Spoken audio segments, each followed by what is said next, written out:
Hey everyone, thanks for joining and welcome to this week's episode. Um, I've got a little confession to make. So, I actually arrived here in December just before Christmas, and I actually have all those materials were pre-recorded quite a while ago, and I thought the reason why I made it that way is because I knew that it would take me about a month or two or maybe a few months to settle down in this country. So yeah, so I hope you guys are okay with that.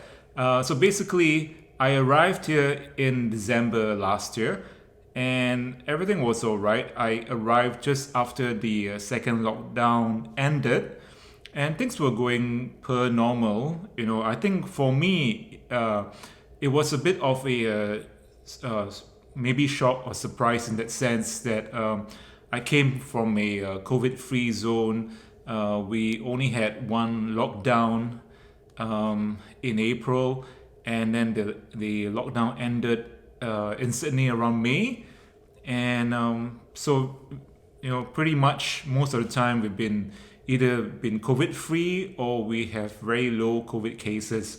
So coming into this country, it was a bit of a surprise in the sense that a lot of things were different, and it is very different when I was here as a tourist and now coming here as a resident. You see things in a different light in the sense, yeah. So anyway, so when the Christmas time and the New Year period came, and the rules were relaxed, and I knew that there was going to be a bit of trouble, and my fears came true because right after New Year's, cases start to spike and things got pretty bad, and then in mid-January, they had their third lockdown over here. So yeah, so I think in general people do practice social distancing, and they do all the measures. But there are of course some individuals that don't do that, and I think that kind of, and then during the holidays, people got a bit relaxed, and therefore, the effects came after that, and yeah, so it's a bit of it has been a bit of a challenge, to be honest, in the sense that settling down in a new country, understanding the system is quite different from Australia, and then so like what I thought would work in a Western country doesn't really necessarily work over here. There's so many levels you have to go through, so many channels, and then with the COVID lockdown, that didn't help either. And so what made it not well, maybe made it worse in the sense that the weather wasn't that great. It's been gray and cloudy most of the time. So yeah, I think all of that kind of took a mental toll, because so like coming from for myself, like I never knew COVID was this bad over this part of the world until I am physically here. So yeah, so I think that was quite a learning experience for me. But nevertheless, even though things had been frustrating, and it didn't really work out the way I thought it would be, I'm still hopeful and still have faith that things will be okay eventually. Just that when that's going to be the case. But anyway, so in a few hours, I am going over to CEF, which is the immigration department, for my interview. So I am hoping that they will not deport me. And yeah, because times like this, especially, where else can I go? It's hard. It's going to be hard to go back to Australia. But what's happening is, so when you arrive here, you're sort of on a probation for about 3 months, whichever visa you're in, and then at the end of your 3 month period, the immigration will conduct an interview and meet you and see what you have done, what's the progress so far, and what are your intentions in this country. So yeah, I've got all my paperwork ready and all the documents ready. So I'm really, really hoping that I don't get deported, and they will allow me to stay. So yeah, so wish me luck, and I'm gonna head over to Seth in a bit.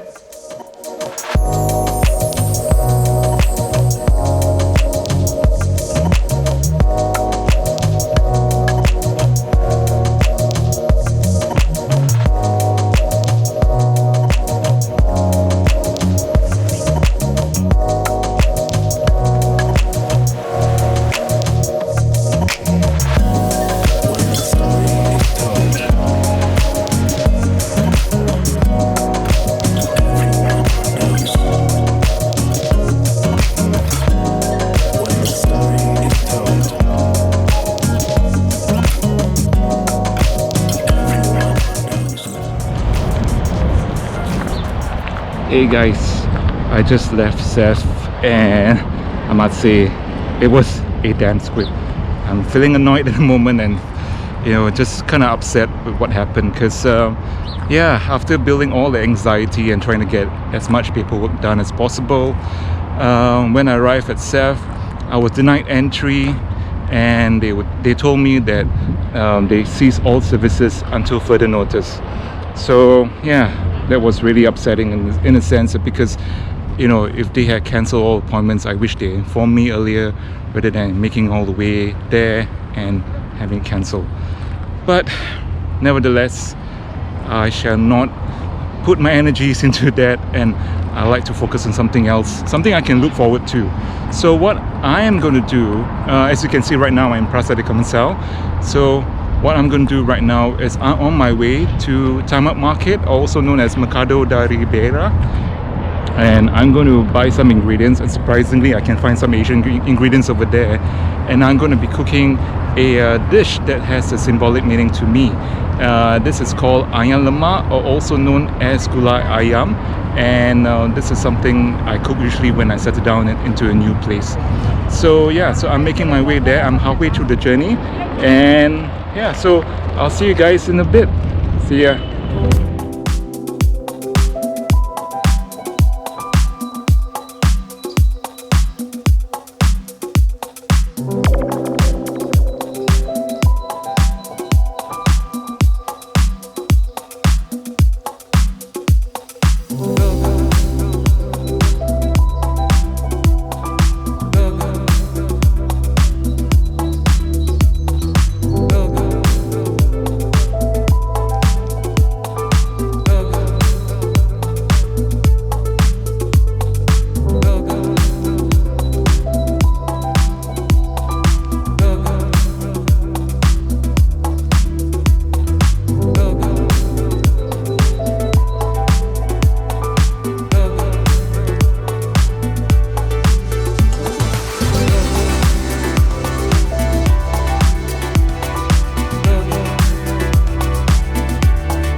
guys, I have some technical issues with my audio at this stage, but here is my ayam lemak or Malay chicken curry.